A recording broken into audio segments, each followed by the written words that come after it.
কৃষি বিজ্ঞান কেন্দ্ৰ কামৰূপৰ পৰা আহিছোঁ। আমাৰ লগত অসম কৃষি বিশ্ববিদ্যালয়ৰ অধীনস্থ উদ্যান শস্য গৱেষণা কেন্দ্ৰৰ বিজ্ঞানীসকলো আছে আৰু লগতে আমাৰ যিখিনি বিভাগ পশুপালন বিভাগ, মীন বিভাগ, কৃষি বিভাগ তাৰ বিষয়াসকলো আছিলে। আমাৰ যি ভাৰতবৰ্ষৰ মাননীয় প্ৰধানমন্ত্ৰী ডাঙৰীয়া আৰু মাননীয় কৃষিমন্ত্ৰী ডাঙৰীয়াৰ উদ্যোগত যি কৃষি সংকল্প অভিযান আৰম্ভ হৈছে যোৱা 29 মেৰ পৰা, এই অভিযান 12 জুনলৈকে চলিব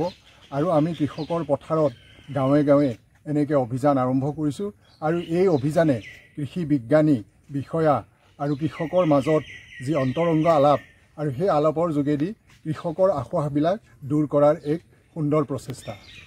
এই ক্ষেত্ৰত বানটো এটা প্ৰাকৃতিক দুৰ্যোগ, কিন্তু এই বানৰ প্ৰাকৃতিক দুৰ্যোগৰ পিছতো আমি যে কৃষিৰ ক্ষেত্ৰত কেনেকৈ উন্নতি কৰিব পাৰোঁ, যিবিলাক আমাৰ জাত ওলাইছে সেই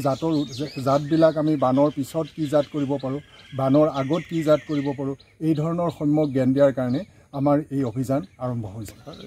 আমাৰ এই বিকশিত কৃষি সংকল্পৰ যিটো অভিযান, এই ক্ষেত্ৰত আমাৰ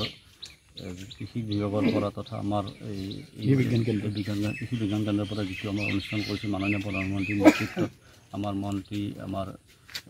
কৃষি বিভাগৰ মন্ত্ৰীৰ নেতৃত্বত যিখিনি এটা অভিযান আৰম্ভ কৰিছে আৰু এই অভিযানত মোৰ আশা বিশ্বাস আছে যে আমাৰ কৃষকসকল উন্নতি সাধন কৰিব আৰু এই ক্ষেত্ৰত আমাৰ শ্ৰী গড়ৈয়ে আমাৰ মাৰ্লিথানত আজি এই অনুষ্ঠানটো হৈ যায়। কৃষকসকলক কেনেকৈ খেতি কৰিব লাগে আৰু কেনেকৈ আমি বানৰ পৰা উদ্ধাৰ হৈ পেলাই খেতিখিনি আমি কৰিব পাৰোঁ, এই গোটেই ধুনীয়াকৈ কৃষকসকলক বুজাই দিছে। কৃষি বিজ্ঞান কেন্দ্ৰৰ পৰা আমাৰ বিষয়ববীয়াসকল আহিছে, তেওঁলোকে কৃষকসকলক কেনেকৈ কৃষিটো উন্নতি কৰিব পাৰে তাৰ ওপৰত ধুনীয়াকৈ এটা তেওঁলোকে বুজাই দিছে আৰু এই ক্ষেত্ৰত মই নিশ্চিত যে এই অভিযানত আমাৰ কৃষকসকল উন্নতি সাধন কৰিব। নমস্কাৰ, মই এই অভিযানটোত আমাৰতো বিভিন্ন কাৰ্যসূচী আছে, তাৰ ভিতৰত আমি আৰু এটা কাৰ্যসূচী আমি কৰিছোঁ কি যে আমাৰ বিশেষকৈ এই খাৰিফ ছিজনত আমাৰ বিভিন্ন খেতি বাতিত আমাৰ বিভিন্ন ধৰণৰ পোক পৰুৱা বেমাৰ আজাৰ হয় আৰু সেই বেমাৰ আজাৰ আৰু পোক পৰুৱা আমি কেনেকৈ সুকলমে নিয়ন্ত্ৰণ কৰিব পাৰোঁ আৰু